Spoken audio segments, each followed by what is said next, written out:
Okay, so I'm going to talk about public markets and private markets as the titles that you saw, but I added on the 21st century firm because that's a big part of what's going on 21st century firm in opposition to the 20th century firm.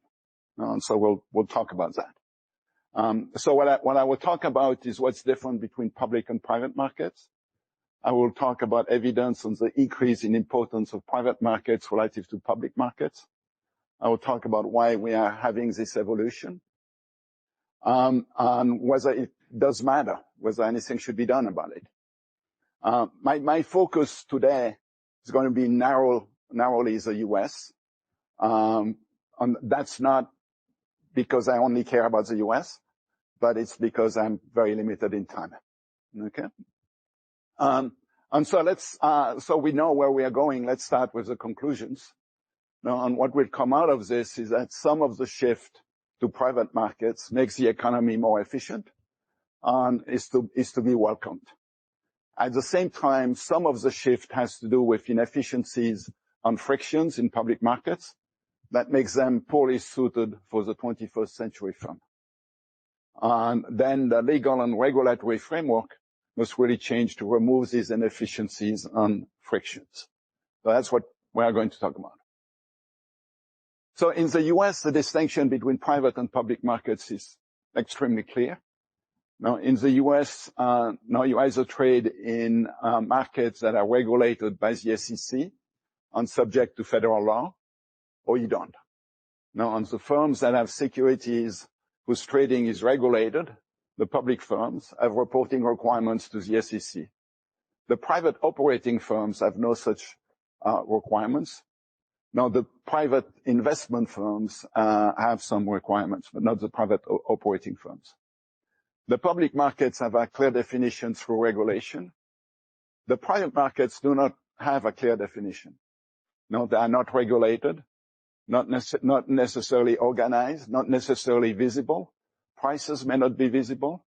And there are multiple markets that are unconnected or weakly connected islands. Now, if we look at things globally or before, now the securities laws was really listed versus not listed. So firms have to pick one side of the divide. Now a bunch of islands on the left, and they have to figure out which island to be on. Or the big island on the right, which is a centralized market and an organized market and a regulated market. Okay, and so when we look at public markets and private markets, there are lots of differences for firms. And those differences are important and guide the choice that firms end up making. Okay, the list that I have here is not complete, but it has kind of what I think is the most important. Now, when we think of regulatory requirements, they are high for public markets, they are low for private markets. In terms of kind of the law that applies, it's federal and state for public firms. It's state for private firms mostly. The public markets have regulated exchanges. The private markets generally no. The public markets are well integrated in the sense that the pricing is similar across stocks. Now you can apply the CAPM or a more sophisticated model. In private markets, now at the firm level, we really don't know. We don't know whether it's integrated, but the suspicion is that it's not. The firms are very visible in public markets. In private markets, some firms are very visible, others are not. When it comes to trades of securities, of equity, it's very visible on the public markets. It may not be visible at all in the private markets. When we think of efficiency of the prices, it's much greater in public markets than in private markets. Now, an important distinction between private markets and public markets that is relevant for efficiency is that you can short on public markets. You really can't short on private markets. When it comes to information asymmetries for shareholders, they are much greater in public markets than in private markets. The reason being that the firms in private markets have very concentrated ownership. And so the shareholders or the investors in private firms have the ability to get information directly from management. In the public markets, you can't really get information from management that management doesn't circulate to everybody. And so that's a big difference. The ability to monitor managers, well, it's much lower in public markets than it is in private markets, again, because of the concentration of ownership. In public market, prices have kind of externalities. Everybody can observe them, and that guides investment choices and guides allocation of funds across firms. It's much, the prices in private markets are not as informative. When it comes to liquidity, it's generally greater in public markets, lower in private markets. To access the market, to be on the market, well, there's a direct cost on public markets. You have listing fees, you have the cost of the IPO, and so on. You really don't have a direct cost in private markets in general. For investors, anybody can buy a public firm. I mean, it's a matter of a minute. Not the same for private firms, obviously. And so access in private markets is much more difficult. And then in public markets, in general, you can, you know that they're on average reasonably efficient. And so the due diligence required is much less than it would be in private markets. So there are lots of differences. And you can see that depending on the type of firm you are, you might prefer one side, the public, or you might prefer the private, because it could be better for you to be private, or could be better for you to be public at the stage of your development that you are in. So when we look at the evolution of public firms, the number of public firms, I had a paper with I call those Deutsch and Cowley, that called the US listing gap. On there, we ended in 2013, I think I remember. I have updated all of that, or rather my RA, Christian, has done that. And now you can see that for the US, the red line, it's an inverted U. And the number of public firms has kind of stagnated over the last 10 years, with the exception of 2021, where there was a burst of new firms. And when you look at this, the peak is in 1996. The dotted line, the black dotted line on top is the world. And the world has experienced an incredible increase in the number of public firms over the last 50 years, but not over the last 10. The blue line at the bottom is the UK. And the UK has essentially, since the GFC, experienced quite a decrease in the number of public firms. Developed countries, which is the line which has kind of continuous segments and dots, the developed countries have kind of had stagnation in the number of listed firms for quite a number of years. So bottom line, the listings have fallen in the US. The peak of US listings is in 1996. The number now is less than half of that. And the number now is less than it was in 1975. Okay, and so that's pretty dramatic. But now if we think of US firms in general, almost all firms are private. And so, and it has always been that way, and it will always be that way. Okay, we have about 6 million firms in the US. 21,000 have more than 500 employees. Of the 6 million firms, more than half of that have less than 5 employees. Now, those firms will never be public firms.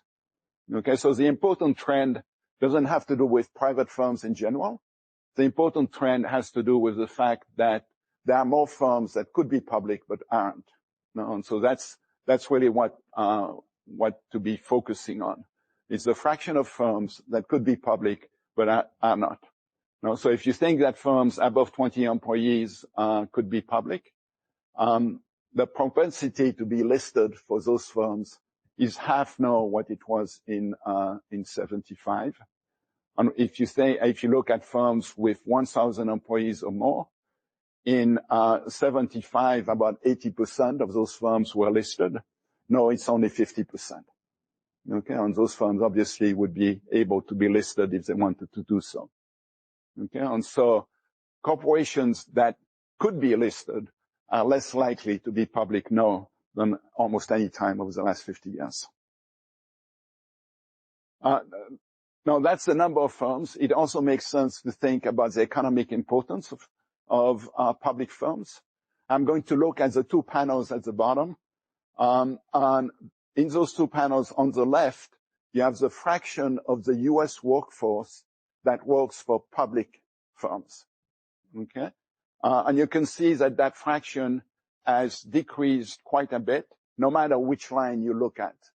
There are multiple lines because a lot of firms are multinationals, and so you have to figure out how to go from the total workforce of a firm to the workforce that works in the U.S. as opposed to outside of the U.S. And there are different ways to do that. Okay?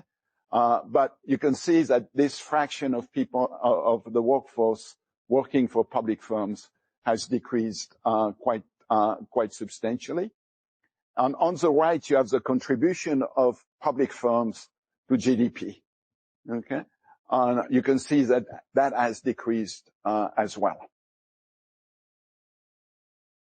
So how did we get here from the peak? Well, we have fewer new lists.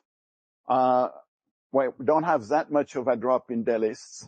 And as a result, we have more delists than new lists. Okay, and the biggest contributors to delists is mergers. Now people talk about the importance of voluntary delists, but in the data, it's just simply not important. Okay, and so here we look at the new list rate on the delist rate. So new lists are firms mostly that are IPOs and that join the market. The delists are firms that drop out of the market because they are merged or because they drop for cause, are not doing well, or because they choose not to be on the market. Okay, and you can see that now at the end of the 1990s, the blue lines, the delist rate increases and is much higher than the new list rate. But you can also see that the delist rate tends to, it's kind of falling over time. And so if you look at 2021, that's the year where the new list is much higher than the delists. But then we seem to be going back to the usual pattern. So if you look at delist type over time, around the 90s, we had a huge wave of mergers. And so there are kind of interesting patterns to that, but we really don't have time to talk about them. When it comes to IPO, you use Wetter's data. Now, the unfortunate thing, Jay is here, so the unfortunate thing, he retired, but I think he's going to keep getting us the data, and so he deserves a hand, because now he's going to do it for free.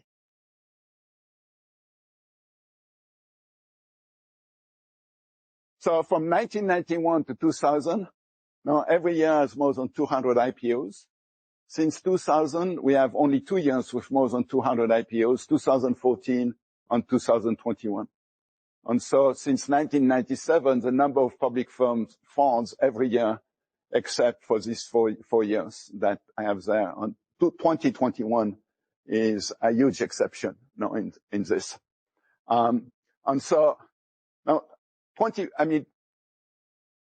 you think about how the stock market has done during that period of time, generally it has done spectacularly well. Now the amount of wealth created in terms of equity is just phenomenal. So you would think that those would have been good times to have lots of IPOs, but we didn't have them. Now the exception again being 2021. So if you think of capital raised on public markets and That's the blue line down there, from a paper by Wang, Ritter, and Zhang. Now it's fairly stable in 2023 dollars. On the red line is from a paper with Kathy Kale, updated, and that's the amount of repurchases. Now, and you can see that the dollar amount spent on repurchases are enormous compared to the dollar amounts raised in public markets. So over that period, with one exception, now the firms in the public markets have paid out massively more than they have raised as a group. So money is flowing out of the public markets rather than in the public markets. That's very different from the private markets. Now, here you can see that since 2016, the private market funds now raise more than $1 trillion a year, every year, since 2016 to 2023, which has the most recent numbers. Now, that is not just for equity, it's not just venture, obviously, or it's not just buyout, but it's kind of the total amount. Now, there are lots of things that one would like to be different with the data. And so to me, that data doing this kind of in a way that would be comparable to public firms is something that would be worthwhile to do.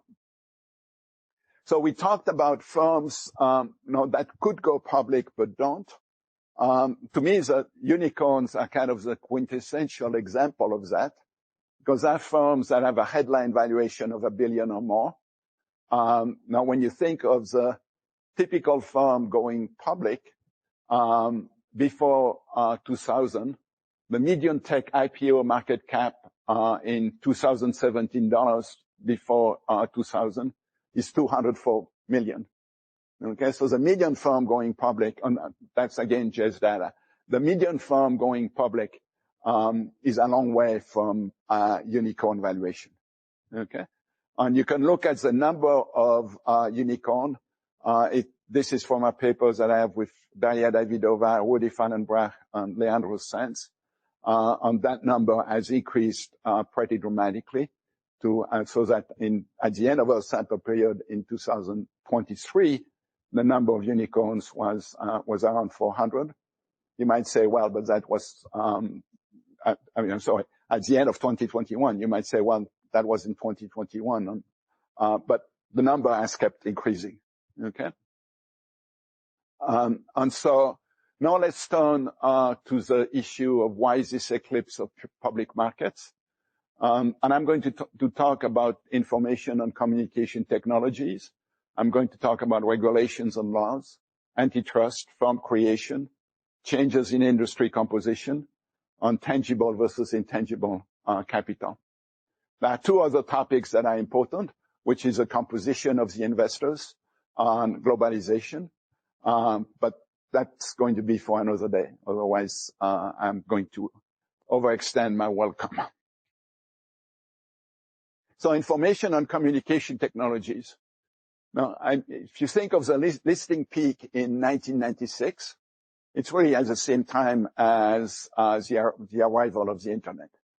Okay, I don't think that the two things are just kind of a random correlation. In the sense that the internet facilitates a lot of things for firms, for exchanges. Now, if you think of the role of an exchange, it's to put together people that want to buy and people that want to sell. And so with an exchange, everybody, I'm not done, am I? No. So with an exchange, everybody gets together and that facilitates the matching. Now we get together, in a different ways than 50 years ago, where people would be in the same room. But no, the internet makes it a lot easier to create matches without being on an exchange. Now you can organize your own little auction for securities of a firm. If you're a private firm, you can organize auctions regularly to trade the shares. Now, SpaceX has auction every 6 months. that you can easily do over the internet, but without kind of these ways of communicating would be a lot harder. It makes it easier for investors to gather information. And perhaps most importantly, it makes it really easier for firms to coordinate activities domestically and globally. And so it makes it easier to manage a large firm. It makes it a lot easier to manage a global firm. On some of this, on some of the thoughts that I will mention, are in this paper where I have all the IPOs gone by Gao, Ritter, and Zhu. And if you haven't read that paper, I encourage you to do that. It's a great paper. So, what about regulations and laws? Okay, people have, I've kind of blamed regulations, I've blamed laws a lot about what's going on. And a lot of the blame has gone to SOX, Sarbanes-Oxley. The problem with that is there was a huge drop in listings before SOX, which kind of is a bit problematic for the SOX argument. The other thing that's problematic for the SOX argument is that people have been complaining about Section 401, and I hope I get the number right. But that really didn't apply for small firms for a very long time, and in some sense never really completely applied to those small firms. So it's really hard to see SOX having much of an impact. But while people focus on the role of regulation on public firms, they typically say little about the role of regulation for private firms. But in many ways, kind of access to private markets has been deregulated, making it easier for people in private markets to raise funds. And so if they can raise funds, obviously that leads to a situation where private firms have easier access to capital, and explains why, some papers out there says that at this point, kind of the access to capital for private firms is really not an issue, that we are in a regime where there is ample funding for private firms and as easy funding for private firms as for public firms. There's a paper that now in this documents the deregulation of fundraising for private firms, which is UN's on Mensa. Now the funny thing, the Jobs Act was supposed to make it easier to have an IPO. It had an impact on IPO for the extent of a year or two, but then kind of vanished. But in the Jobs Act, you have provisions that make it a lot easier for firms to stay private. And so it's kind of a bit of a paradox that you say we are going to make it easier to be public, but at the same time remove some of the incentives to go public. That's what the Jobs Act did. So antitrust in the history of the U.S. plays an enormous role. It plays an enormous role in what firms do. And now the size of firms and their activities depend on how laws protecting competition are enforced. Now we had a period of time where firms became very diversified.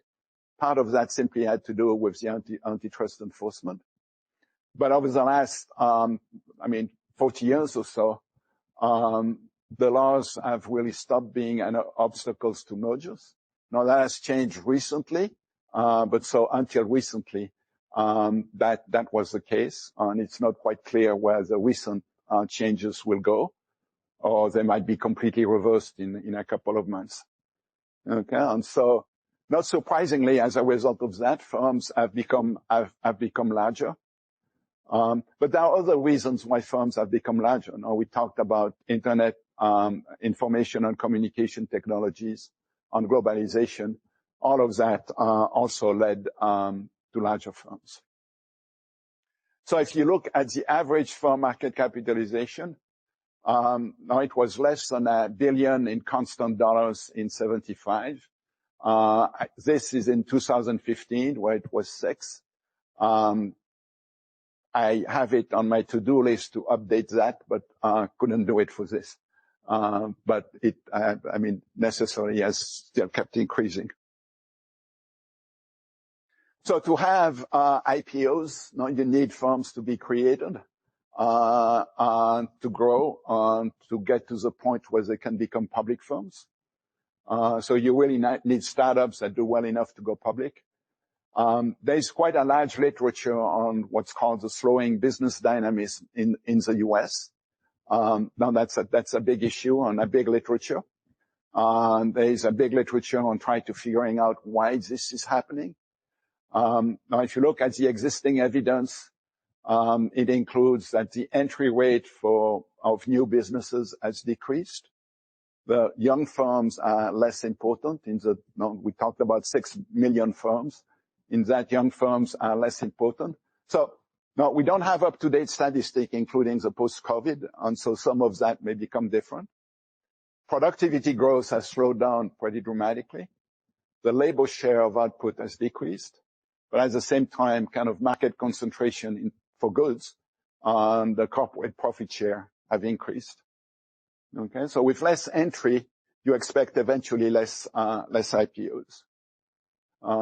Now, one paper that I like a lot is this paper by Axigate on AIDS in the American Economic Journal. That has 10 facts on declining business dynamism. It's quite a nice paper, and I have 2 graphs from them. The left one is the entry rate of new firms. And you see that there is kind of a pretty big decrease. And on the right, you have the employment share of firms that are less than 5-year-old. In 1980s, that share was twice what it is now. Okay, and so that big changes, big trends that took place. That we don't fully understand. But obviously, if young firms overall become less important, that at some point has an impact on IPOs. So the industry composition matters for public firms versus private firms, and actually matters a great deal. I have a paper with Fred Shingelman on have exchange-listed firms become less important for the economy, where we show that. And on the left here, you have manufacturing. On the right, you have professional business services. Okay? The dotted line is the fraction of people working in the US that work for manufacturing over time. And you can see that fraction has gone from about 28% in 75 to less than 10% currently. Now, so a dramatic drop in manufacturing. But one important feature of manufacturing is that a very large proportion of people working in manufacturing work for public firms. Now, that's 75% or more. Okay, so if you work for a manufacturing firm, most likely you work for a public firm. On the other hand, the professional business services sector, you can see that it has the fraction of the U.S. population has increased. It has gone from less than 10% to close to 20%, so double. That's a big increase. But the fraction of people in that industry that works for public firm is tiny. Now it's less than 15%. So if you work for a business services firm, you are most likely working for a private firm.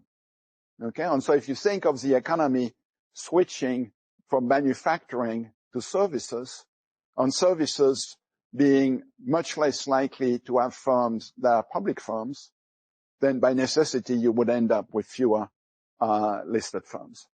So the composition of industry matters quite a bit for that. And note that lots of reasons why this is so. But when you think of a manufacturing firm, you think of a plant, you think of machines. So you are thinking of tangible assets that, that you can look at and that are not going to disappear overnight. So it's quite different. So that brings us to tangible versus intangible capital. At the start, I talked about the 21st century firm. Well, if you think of the 21st century firm, in my mind, you think of intangible assets. If you think of the 20th century firm, you think of tangible assets. Now, that's a big difference.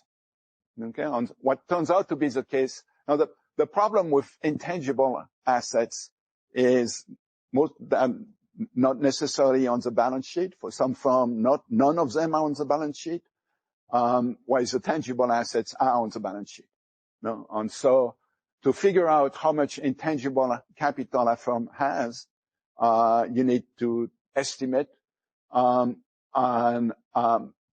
people do estimates for R&D.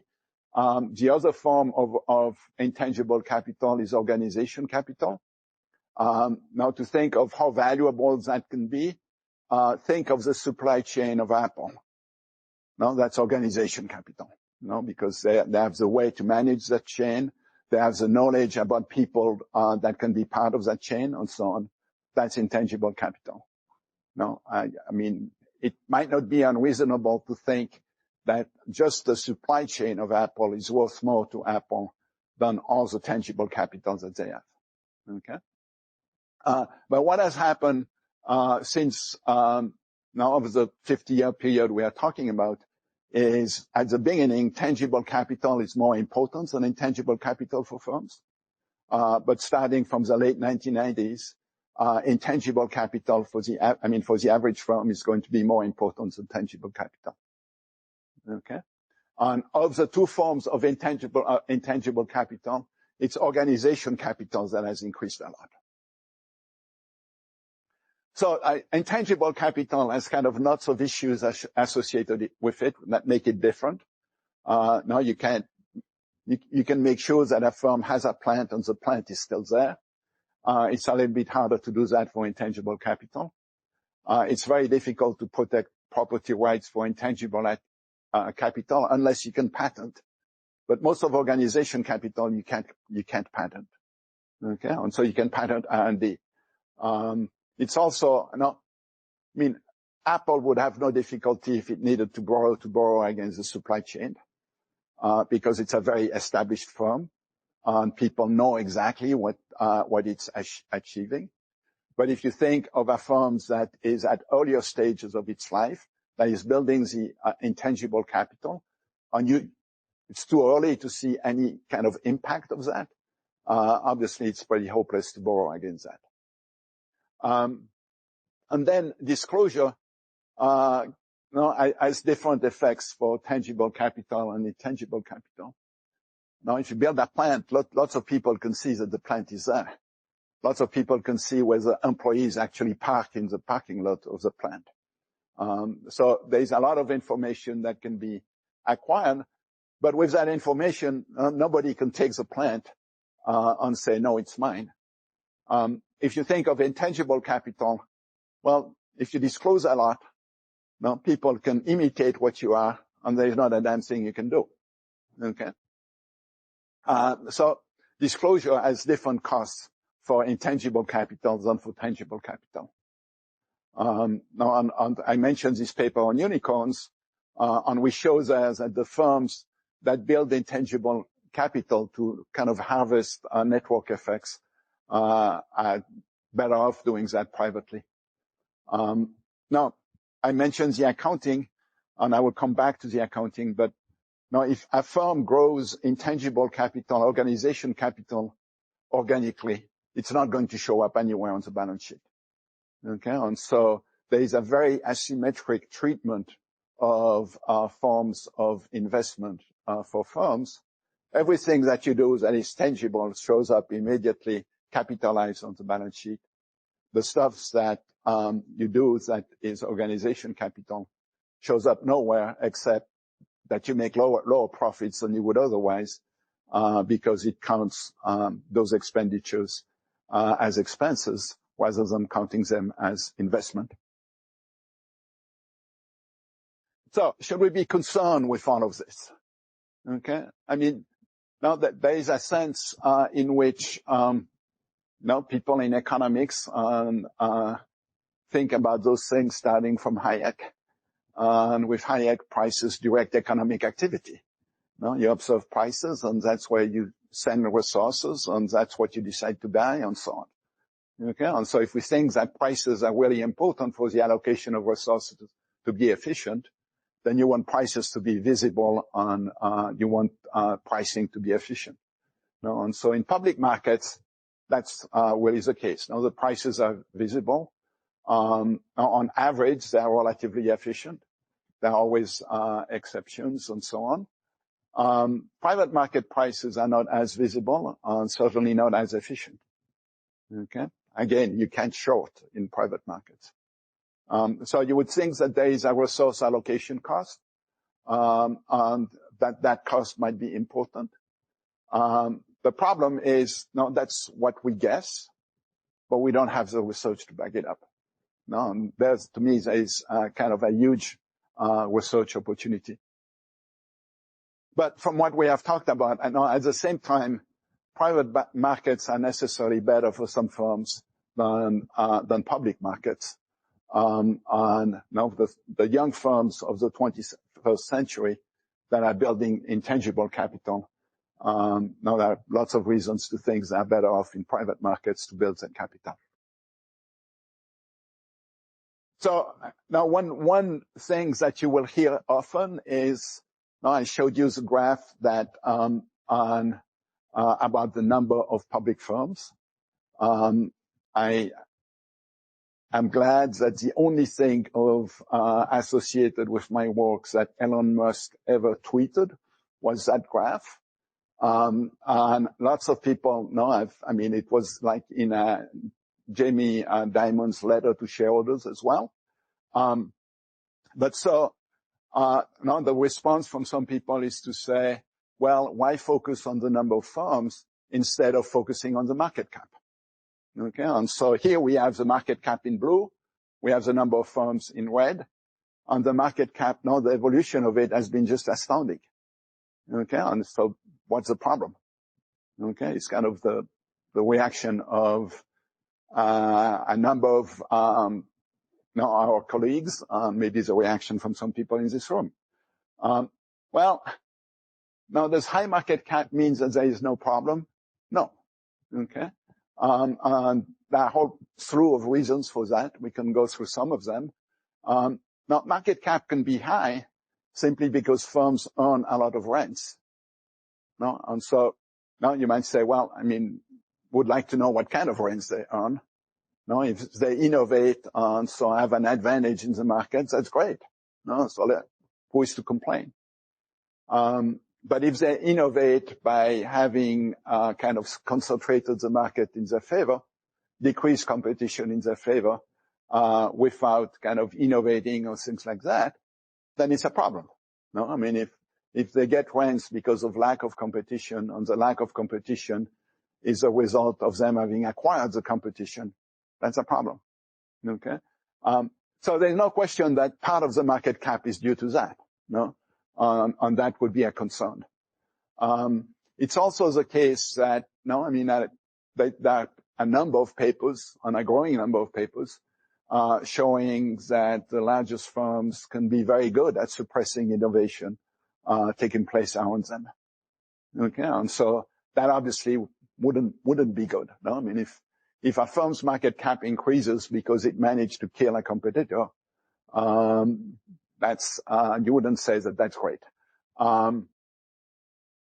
The kind of another reason of concern is we have lots of investors who can't invest in the private markets. No, if you think of people's 401ks, which is kind of the main source of some kind of retail investor wealth in the stock market, 401ks typically don't or can't invest in private markets, so they invest in public markets.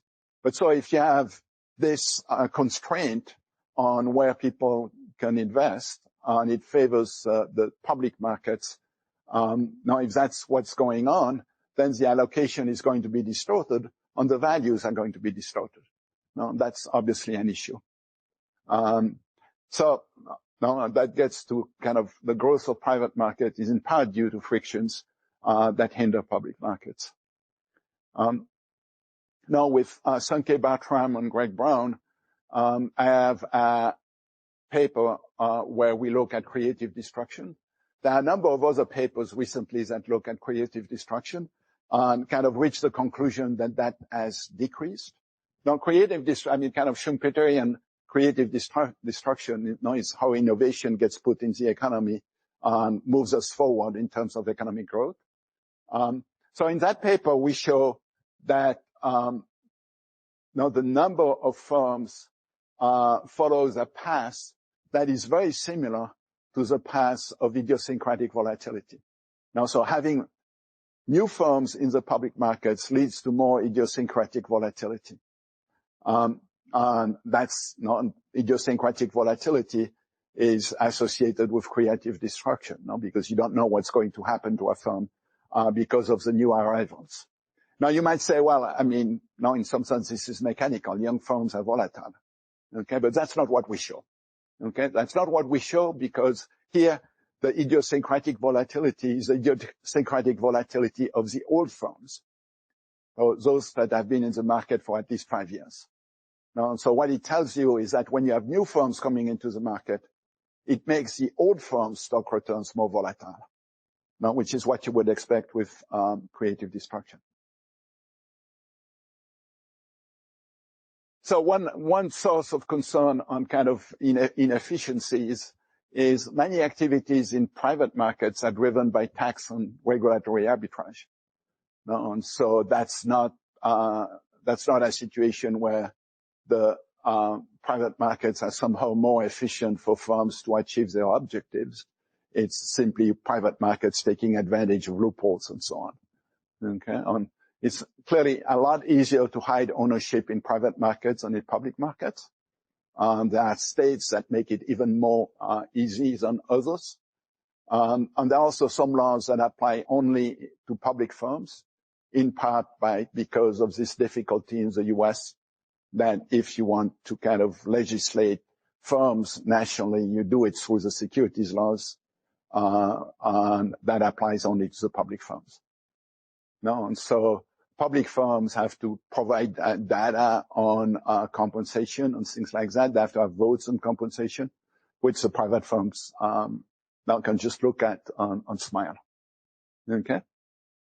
But at the same time, many activities in private markets benefit from the existence of public markets. Public markets offer an exit. But also we talked about kind of the public stock prices being valuable for private firms. We talked about investors. Investors who can only invest in public markets are restricted in their ability to diversify their holdings.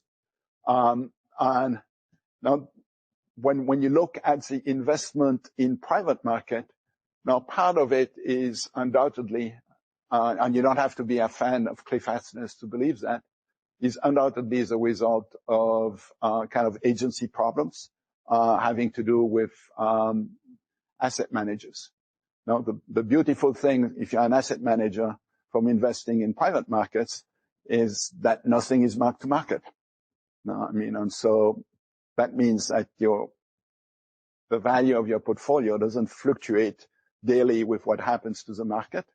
You get to have a low volatility set of assets. No, and as a result, it certainly seems to be the case that investments in private markets are overweighted because of this agency problem. So now I'm getting to the end here. Are public markets fit for the 21st century firm? Not quite. No, that's an area where progress could be made. There's no question that what follows from what I have talked about now from some of my papers is that those private markets have a really important role to play. And there are good reasons for that role to have increased. Now, we talked about intangible assets. But now there's a legitimate concern that we have gone too far because of those public market frictions. Now, one big issue has to do with the accounting. Now, the GAAP accounting applies to public firms. The private firms don't need to follow it. GAAP accounting is kind of pitiful at dealing with intangible assets. Now, it's extremely arbitrary. Some of them are on the balance sheet, some are not, depending on how you acquired them. And as a result of that, now there's, at this point, plenty of evidence that the usefulness of accounting in terms of valuation, in terms of explaining changes in firm value, has decreased dramatically. And so it's really not suited for what's going on in the market. Now we talked about investors restricted to public markets. That means that they are poorly diversified. But it also means that there's that likely is a problem with valuation in public markets, because they benefit from a captive demand that likely distorts value. Thank you.